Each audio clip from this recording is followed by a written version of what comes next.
everyone. Welcome to another episode of the February Effect. Today I have my friends Alejandra and Andres. They're a couple, and today we'll be talking about how to manage relationships and how we can continue growing by ourselves but together growing with our partners at the same time. So I want my friends to introduce first. Hi guys, thank you for joining. Hi, nice to meet you, Hi, everyone. nice to meet you. So please, guys, tell me a little bit about you guys. Well, I know all the story, but please show people a little bit of your story, your background from each other, and then please tell me the story of how you guys met and how you ended up being a married couple. Yes, for sure. So, my name is Alejandra and I am from Chihuahua, from Mexico. We met on her sister wedding actually in San Miguel de Allende in Guanajuato. There is other city is in the center of Mexico. I was invited by a friend of his boyfriend, and I didn't have no idea, no clue that I have to meet this amazing man.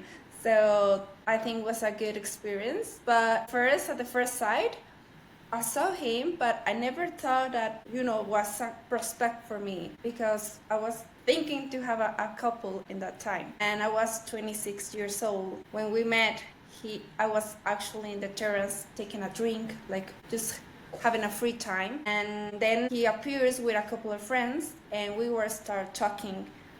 And we have a connection, this kind of connection that flows and really natural. Spark.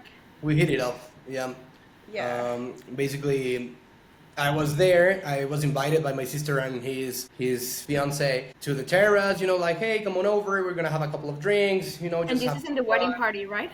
Exactly. Yeah. Well, it was actually a day before the wedding. Before. Yeah, one day Oh, before. okay. So yeah, so I just arrived there with a few beers, and the only actually place available for me to sit was next to her. Okay, so that's actually kind of funny because I just like knew everybody, but the only person I didn't know was her. So I arrived there, I sat down, and we started like chatting, like, hi, hello, I'm Andres, nice to meet you, how are you? And we started to hit it off. We actually kind of liked each other at the moment, and then funny thing happened. She asks me my age, okay, and this is funny because as she mentioned, she was 26, but I was 19 at the moment. Golly gosh. So I'm there, yeah, I'm there, like, hey, I like this girl, but she's older, so I'm gonna lie about my age, okay? But when she asks me, everybody just like went super quiet and just stared at me like, hey, yeah, how old are you? And I was like, okay, Like so waiting I for you to cannot see lie what now. you regret.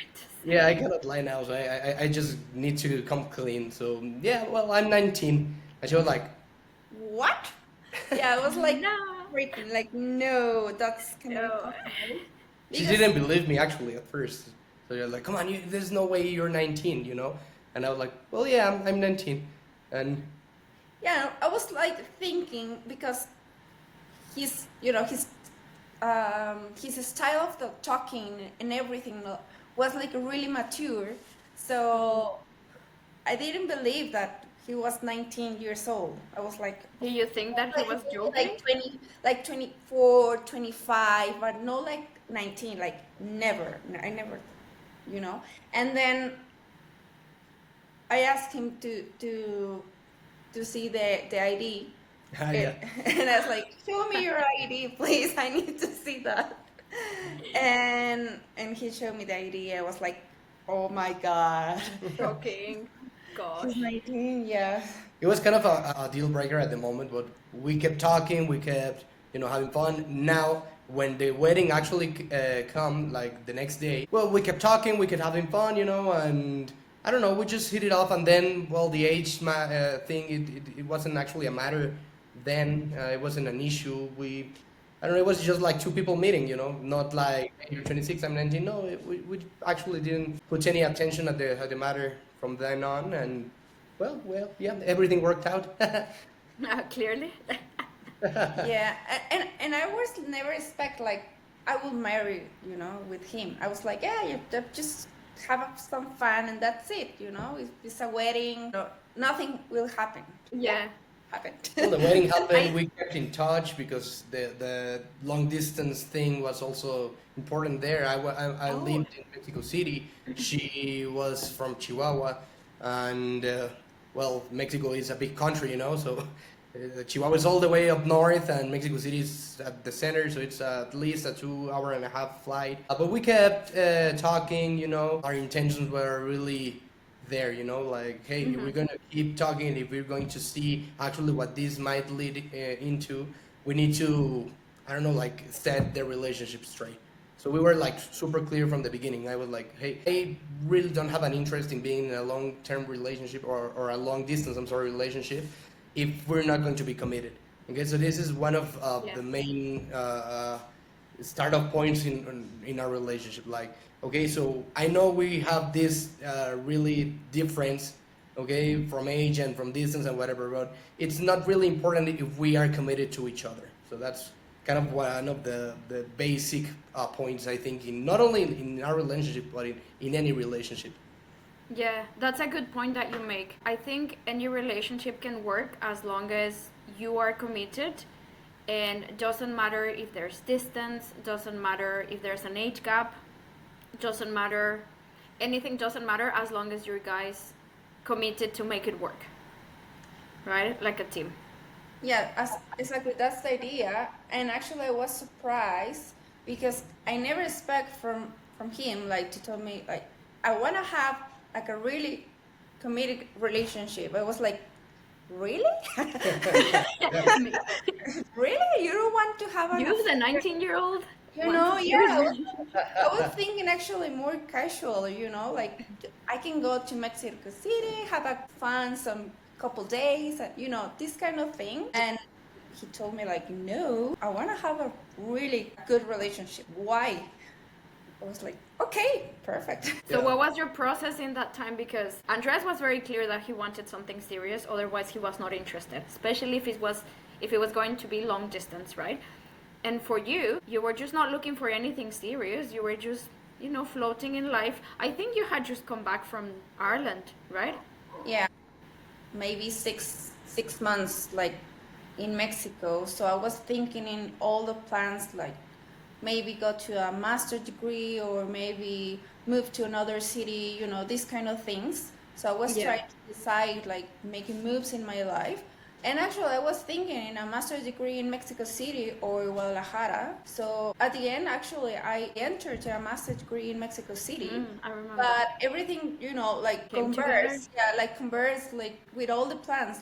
When I met Andres and also with the idea of the master's degree in Mexico City, I was like, oh, good idea. Like I can do both things, you know, at the same Yeah, time. yeah. Just try it. It is happens, but I think it was like a really risky of my side, you know, like because actually my family was a little bit like, oh my God, why? You think you need to think like really serious because he's 19, like you are wasting your time. You need to think something more mature, you know, something with more career, you know, these kind of things that all moms and all parents think about. What is the next step, you know? Yeah, definitely. And so you guys met in, was it what did you say, April? I think it was. Is that the wedding time? Yeah, April 2018 was. Yeah. 2018. Yeah. And then you started your serious relationship in September In September. Yeah, we 2018. exactly, but we were still long distance. You know, like we kept chatting. I Okay. went to Chihuahua a couple of times, and then it wasn't until September when we officially, committed to a boyfriend girlfriend type relationship. Yeah. And at that point, actually, is kind of where the master's degree happened because she was like, okay, I do want to move to a different city and I want to study a master's degree. And I was like, hey, why don't you come to Mexico City then? You know, it's like the biggest city here in the country, has the best schools, and it kind of makes sense. And she agreed. And then this moves to another step for our relationship, which was living together. So at that point, yes, well, I was 20 at the moment now, and I had a good job actually, and I kept living with my dad. but he was offered a job in another state, in Cancun, actually. And he was like, okay, you can come live with me, but I had that good job, and I kind of wanted to be a little more independent. So I was like, no, I think I'm gonna stay here. I'm gonna keep studying. I was studying marketing. I was beginning actually my career in marketing, and I was like, no, okay, I think I am able to sustain myself now. And it converged with her moving into Mexico City, and we were like, okay, it makes sense not only to live in the same city, but actually start living together. Yeah, I mean, you were already boyfriend and girlfriend, and like it's convenient financially as well, I think. So then now that you're moved together, um, it's been 6 years, right? Yes, yes, we started living together in 2019, and we have been living together ever since. And you got married almost 3 years ago now Yes, in exactly. Chihuahua. In Chihuahua. Yes. I was a braid of honor, just so everybody knows. Yes. Very important. um, well, thanks so much for that. And now everybody understands a little bit of the background of this relationship. It's not like a fresh relationship. It has its challenges, and it will continue having its challenges, but it's just part of life. So what I want to discuss now further is how the maturity of each of you and the age gap worked. Was that an issue? How did you guys balance comments from people about Andres' age? Because I remember Alejandra's family were very, the idea that you're dating a younger guy when you're trying to kind of settle is most of the time it's not gonna work, because probably guys are behind on their age, whatever. But I do remember when Alejandra introduced me to Andres, I remember thinking he was such a mature guy, and he didn't seem to be 20 at that time when I met him.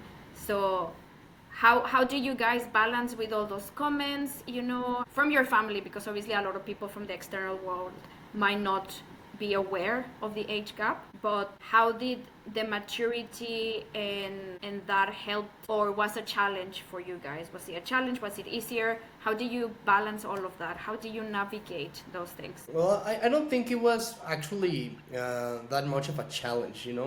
We handled it very, I don't know, kind of like, let's meet your family first. You don't have to tell them my age. I don't have to tell them my age. Just as long as they get to know me, I think that's gonna be fine. And that's actually what we did. I started meeting, kind of also important to mention here that her family it's old fashioned that way, because it's from a province here in Mexico, and they were like always asking now, okay, but when are you gonna get married, and when are you going to settle down, etc. So she was kind of worried at the beginning to introduce me, knowing that I was 7 years. Well, I am 7 years younger than her, but with that, I think I have a pretty awesome welcoming actually from her family, getting to know them. We kind of lied, I think, right at the beginning. Yeah. I was like, no, I'm 24, yeah. But I kept being 24 for 3 years then. Until you actually turned 24. Exactly. It's hilarious. Yeah. Yeah. So that was it wasn't actually an issue. We were like really secure about to make it work a relationship, like doesn't matter like if you have even 10 years ahead or 5 years less, I think that is because you are like really focused on making happen, and also like really talk about, like really open all the things and all the situations and all the things that are uncomfortable, like this kind of Awkward conversation. yeah, this awkward conversation that sometimes you want to avoid. I think we did Beginning. since the beginning. So I think this is the main focus on each relationship, to have like a really open these conversations. Yeah, and obviously that you were clear about what you both wanted since the beginning. Yeah, that's actually a really good point, because you have to be honest not only with what you want from the relationship, but also what you want from your life, what you want to achieve. So hey, how do you see yourself in 10 years? And you have to be really honest with that, because you're not going to change what you want in life only to have a relationship. You need to be honest with yourself. Your partner, of course, has to be honest with their own objectives, and you have to see how those intertwine eventually, how those will, I don't know, how my goals and your goals will I don't know, might be achieved together even, you know. Yeah. And actually, that's what happened with us. Her own goals and my own were like super aligned from what we wanted to achieve personally and in the relationship. And that's a conversation that we have often, almost each year. I think at the beginning of the year or at the end of the year, or almost always one time a year at least, we have that conversation. So hey, what are you feeling? How do you see your goals coming along? How do you see our own goals together also coming along? And that's it. You have to keep your individuality in order to have a relationship that can move anywhere, I think. And also not only goals, like what things you need to work as a couple, you know? Because of course we are humans, so we have mistakes, so we try to speak all the time about this and maybe to set the balance between work, between family, between exercise, gym, you know, these hobbies, these kind of things, and make our special time, day special time, or dinner, or try to look these spaces for just The two of us, yeah. yeah For two. just the two of you. Mhm. Yeah. Okay. That's quite interesting. That's taking me actually to the communication style that you guys have. I think it's a very open, communicative way of being as a relationship, which I think it has helped you guys continue building that connection over the years. So, what sort of tips will you say are important to keep that communication going? Because I feel like nowadays people are worse communicators, maybe, um, especially men in general. It seems to be more difficult for them to communicate than women. And how do you guys navigate that? I mean, I know Andres is a great communicator, but how do It's you just guys manage that? exactly. So in our specific case was the opposite, you know. Yeah, So completely. I really struggled because she is not very open. But I don't know. It's kind of getting to actually know your partner. You know, you Communication have to. style? Yeah, exactly. Because I'm a bit more open. Well, not a bit, quite more open than Quite she more. is. And I really struggled because I wanted her to tell me, I don't know, all of everything actually. So, how are you feeling today? How are you feeling with this, or what do you want to do, etc. And she's not, or where she wasn't quite expressive in that matter. So I really struggled there, and it was kind of frustrating at the beginning because I thought I was going nowhere. You know, like I don't know. It kind of hits you when you think you're putting more than your partner in And the you're getting? relationship. Exactly. But what I understood that it actually wasn't like that. So it was only that I wasn't getting what she was trying to communicate in a different way. She's more, I don't know, like in actions. She tends to do more than she says. So I had to Okay. learn to identify those specific methods of her to communicate in order for me to be better and more secure about the relationship. It's like the love Interesting. language. Like we have different kind of love language. So I was with more actions and with more things or activities with him, and he was more speaking. So I was like, he was all the time like, "What do you think? What do you think?" And I was like, "Nothing." I was Did like, you did you ever feel frustrated? Did you ever feel like you were being misunderstood? yeah, we have some struggle about it because I was like more with actions, like cooking for him or doing, have the house really organized, or, these kind of things. For me, it's like I'm getting you a good ambience, good home, these kind of things. And he was trying like, why you don't tell me you love me, or why don't you tell me how you feel? And because I don't have to speak like for You don't tell have you. to say it all the time Yeah, I say it all the because time. you're showing him that you're keeping your home safe for him, clean, maybe cooking for him. I don't know, but Yeah, or maybe for him it was like I need to hear it. Yeah, it was kind of eventually we had to meet at the middle, you know? Like, okay, I know that you are not really open with those feelings, but it's okay also for you to say it more often maybe than you usually do. And the same for me. So, okay, I know you're not going to say it or not even say it. You're not going to be that open about it. So I'm gonna chill and I'm going to accept what you give me and I'm going to understand that what you're giving me is your actual way of saying it or whatever. Also, for example, when she, I don't know, when she got mad for something, so she's not that communicative with that feeling. She wasn't going to tell me, hey, you messed up here. She was only going to, I don't know, be quiet and I don't know. So I had to understand that and I had also to make her tell me what was going on because it was difficult for me to actually fix something or to change something about myself even that she's not liking, for example, in order for the relationship to be okay if you do not communicate with me. So we were it's a work in progress always. Of You know, course, of course, we of need to course, keep always. an open communication to keep making the relationship work. It's a day to day work actually. Yeah, And of course. even though when I was like mad or something, like I wanted to talk with him, but I didn't feel like in the right moment to talk, you know. So I want to have my space, you know, to calm down, and first I have my own space, and then I will talk later. Yeah, But process yeah, everything for you. yeah, exactly. But I was more like, okay, we have a problem. We need to fix it now. Yeah, that's the thing. I am definitely like that as well. I need to talk, Yeah. talk. Yeah, and I was But like, no, give me my space, please. give me more space. Yeah. Yeah, but Okay. Well, once you get to learn the communication style of your partner, it's way easier. It really gets easier. You keep I don't know communicating better each time, and It's you so stop easy. struggling with that eventually. Like yeah. how the you know how the partners react, and just to have patience with that. So I think it comes up again, communicating about how do we communicate, you know? That's it. Yeah. Exactly. So you guys mentioned you have relationship check-ins.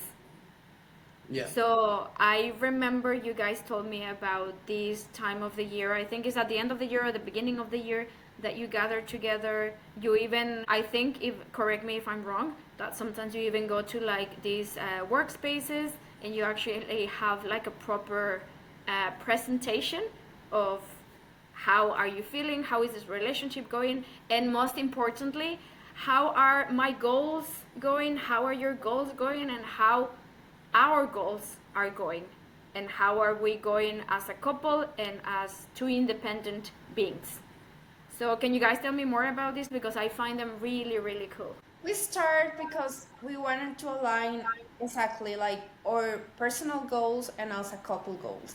So at the beginning we were talking like each year, how are you thinking about what the plans of this year? You know, like maybe a travel, maybe save some money. We read a lot about finance and this kind of things and personal achievement, you know, these kind of books. And we discovered that you can translate that knowledge in your personal life too. So if you wanted to buy a car, so you can, you know, start to saving that money or put some investment, you know, these kind of things, like the path for having more and Yeah. more successful. And we were like really focused on that. And also we add like our personal things and also our personal as a relationship.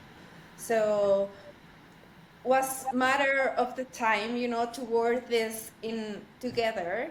And yeah, the last time we went to a coffee and they have a meetings A meeting room. yeah, meeting room, and you can put in a board, and we discussed because I think like your partner is a company, you know, like it's our company. Yeah, I remember you mentioned that. Yeah, like it's our company, you know, so we wanted to make it work and grow.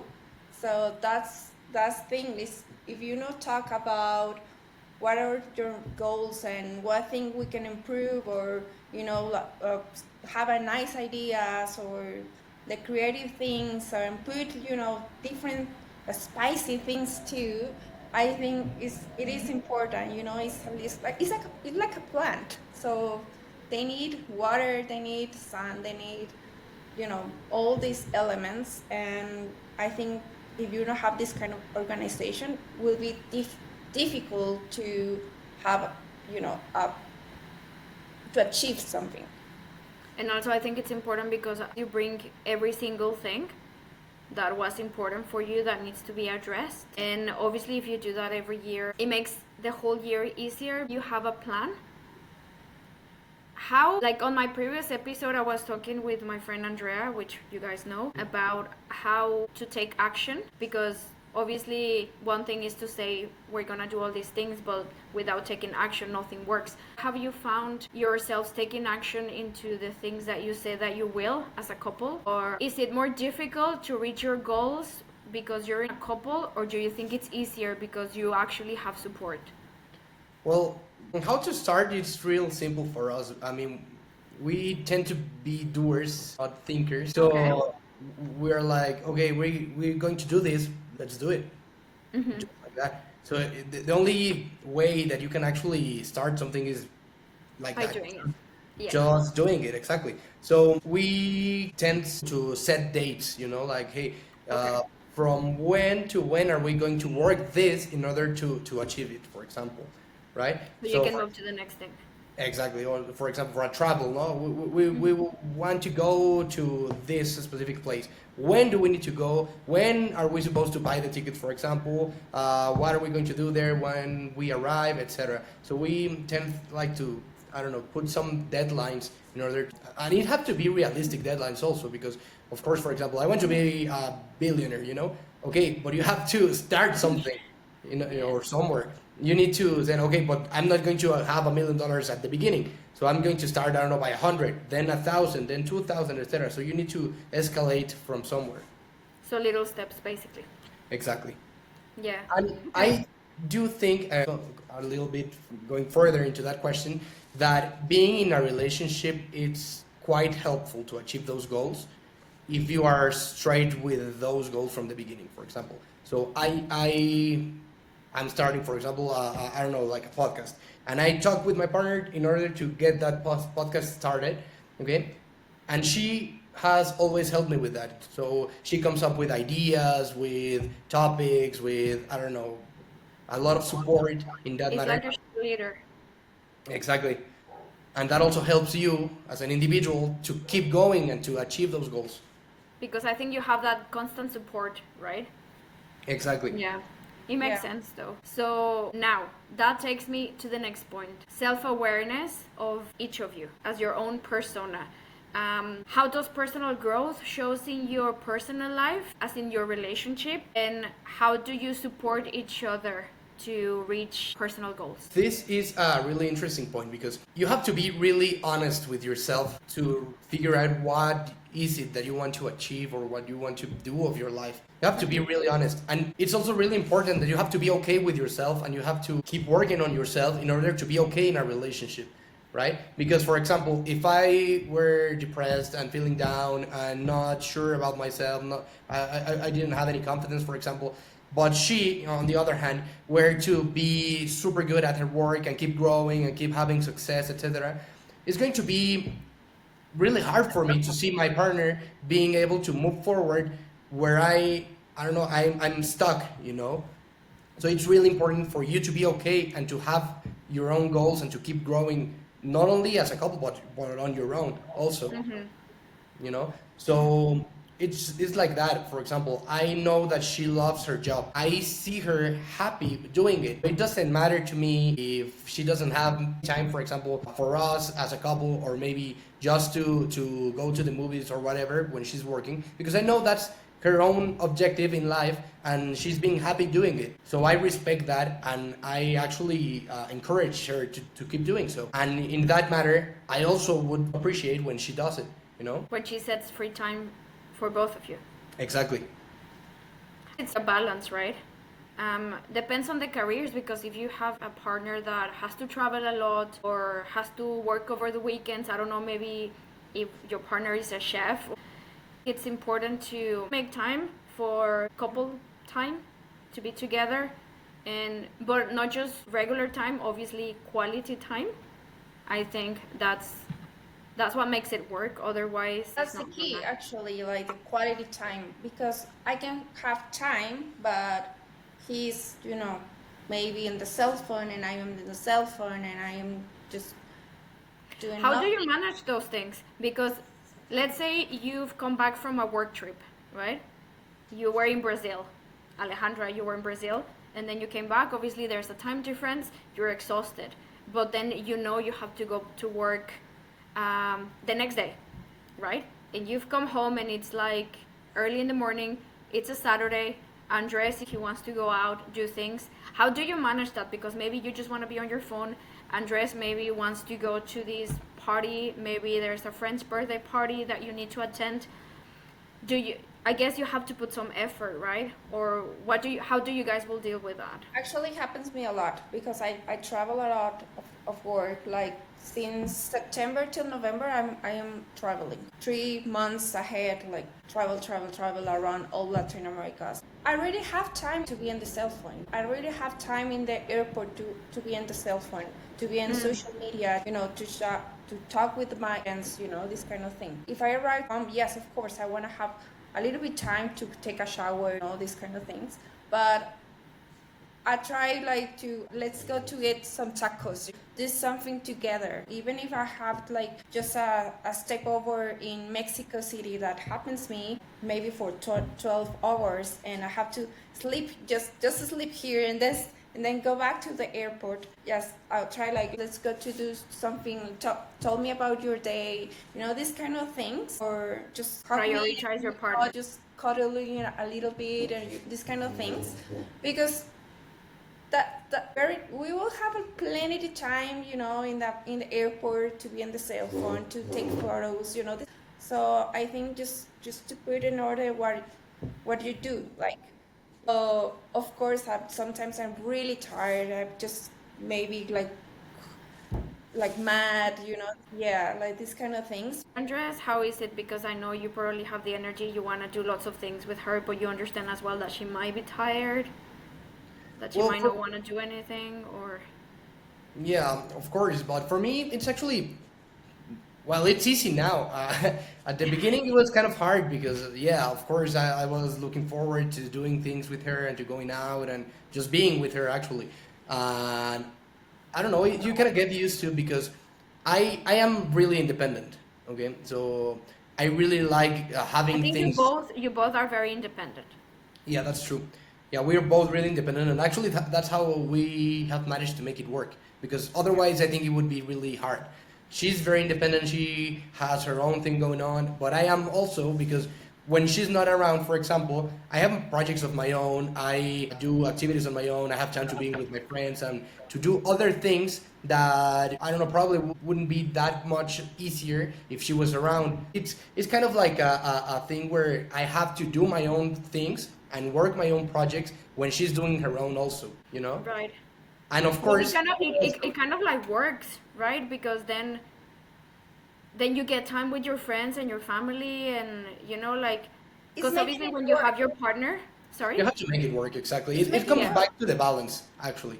So you have to balance your life. You don't have to depend only on your partner, but you don't have to depend only on your activities. You have to do both, and you have to learn what the time is right for do each one of those. So when she's here, for example, I know that probably she's only going to be here for the weekend. So we should spend that weekend being together and doing things we both love doing and just having fun. And then on Monday she's going to leave for a travel. I'm going to work. I'm going to do other things. And when we meet again, we are going to I don't know, just use that time all being together all over again. For And quality time. exactly, and it's actually fine. I think it kind of works for us It's kind because of healthy, yeah. like I think Yeah, it's yeah. healthy. I love it. I love it.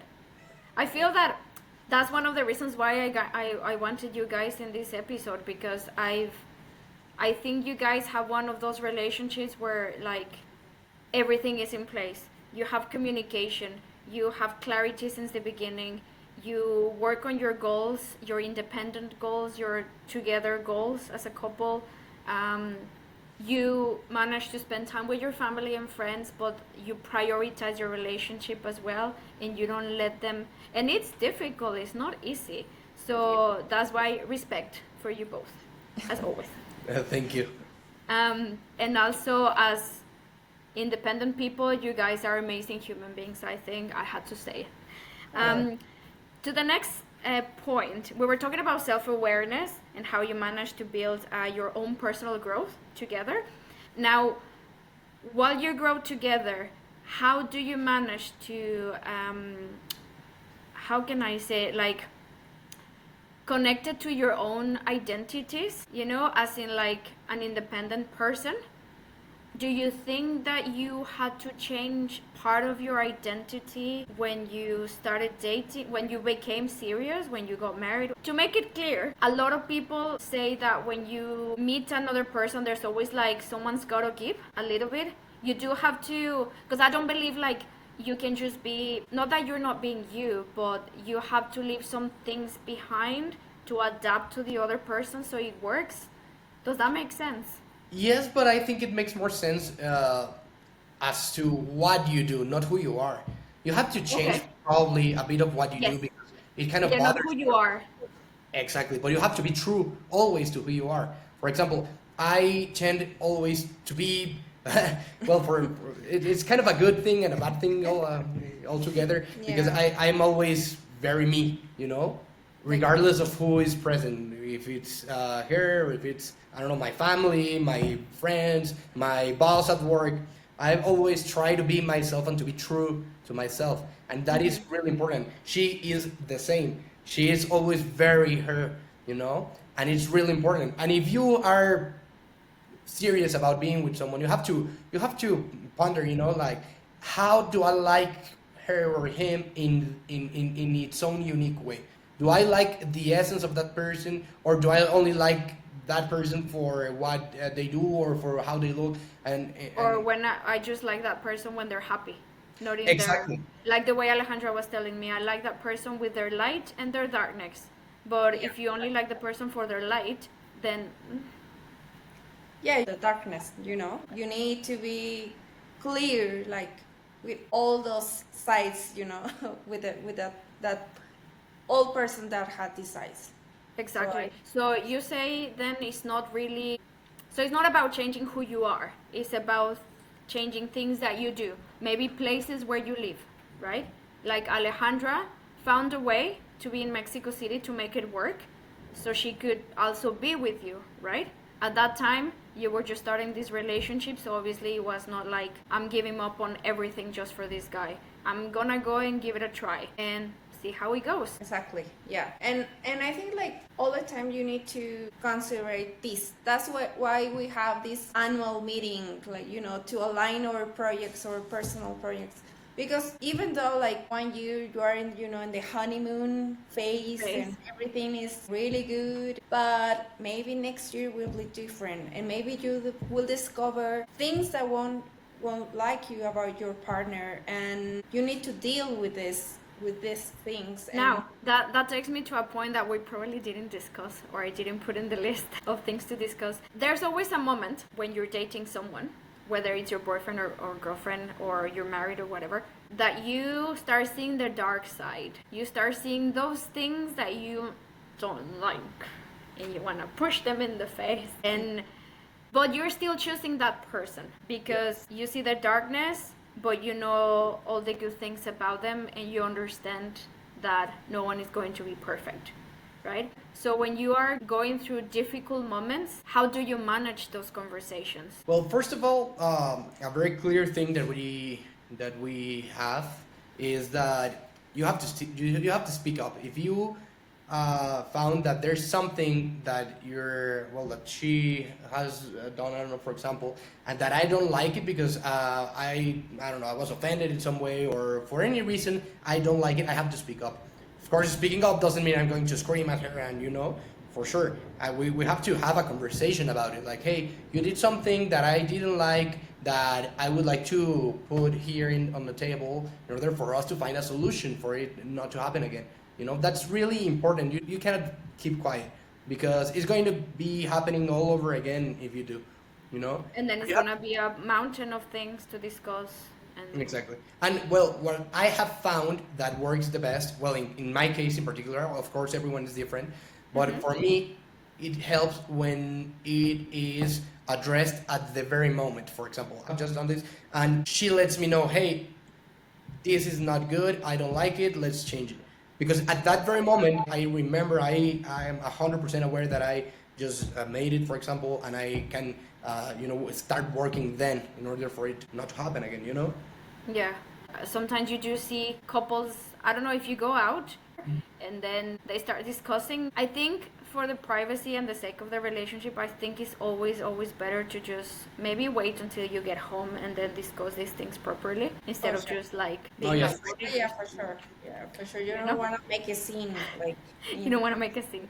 No. Yeah, and you Because don't I know want it's to- very common in Mexico, people doing that, and then you just don't want walking in the to- street and you're like, oh my gosh.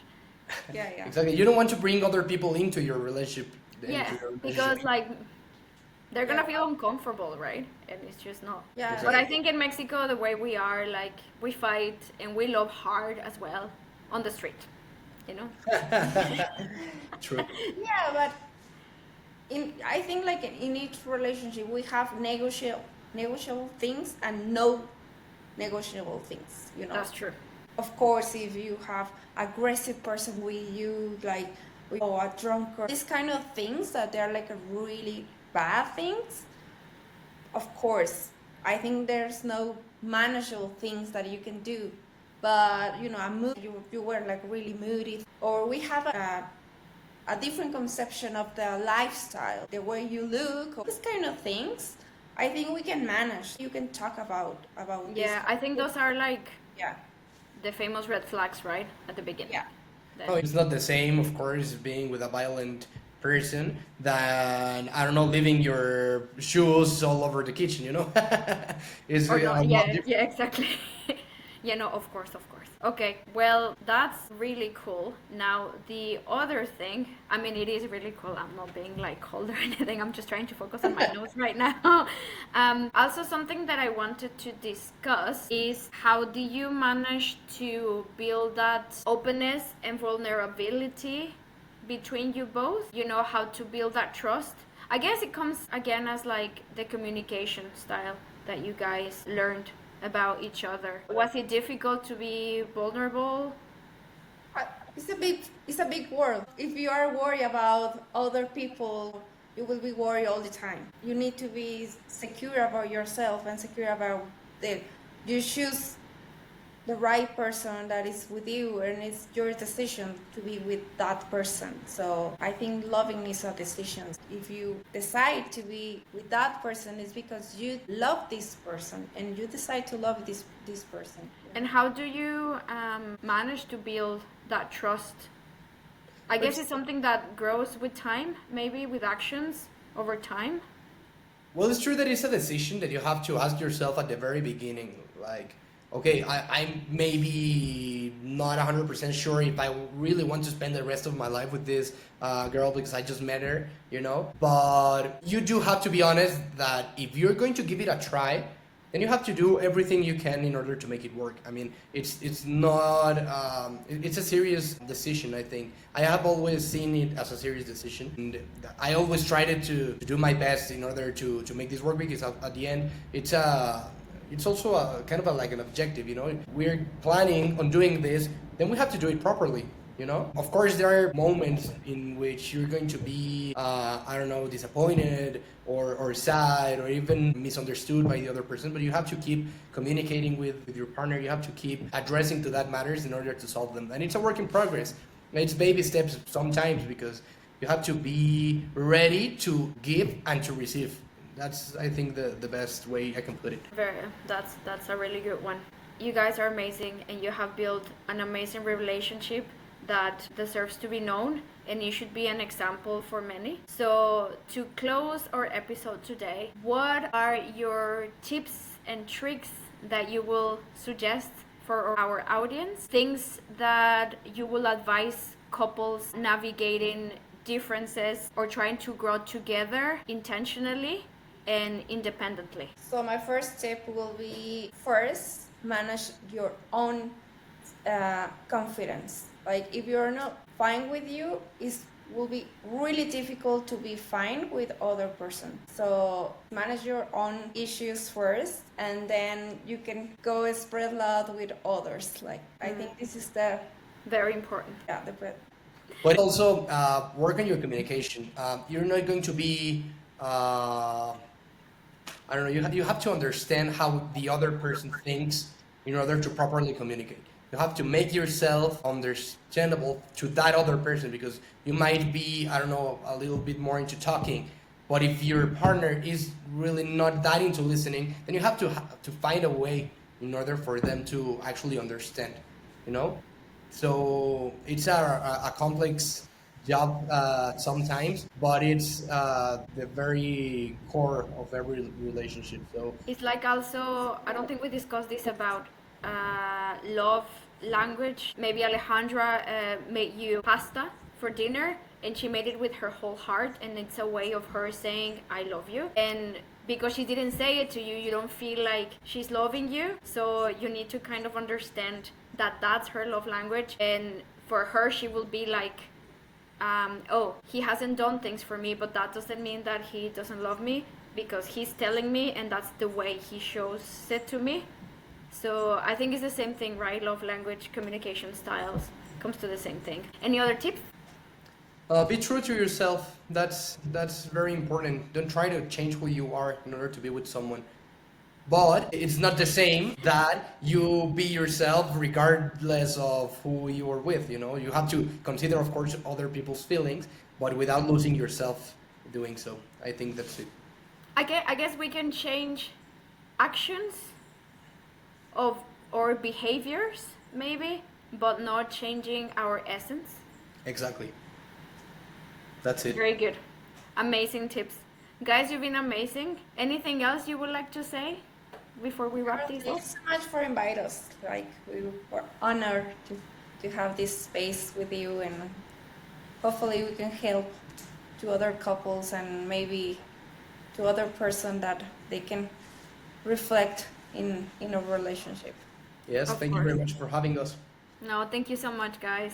Talk soon. Of course. Thank you guys for listening. And before we go, I also wanted to say that Andres has his own channel about history. This channel is in Spanish, but maybe one day he'll do it in English. Or maybe it's a good reason to learn Spanish. His Instagram page is called, I'm gonna say it is in Spanish, Historia para Flojos. It's amazing. You learn a lot of stuff that you didn't learn in school. Quite interesting. So please follow that, and don't forget to follow the February Effect. Bye.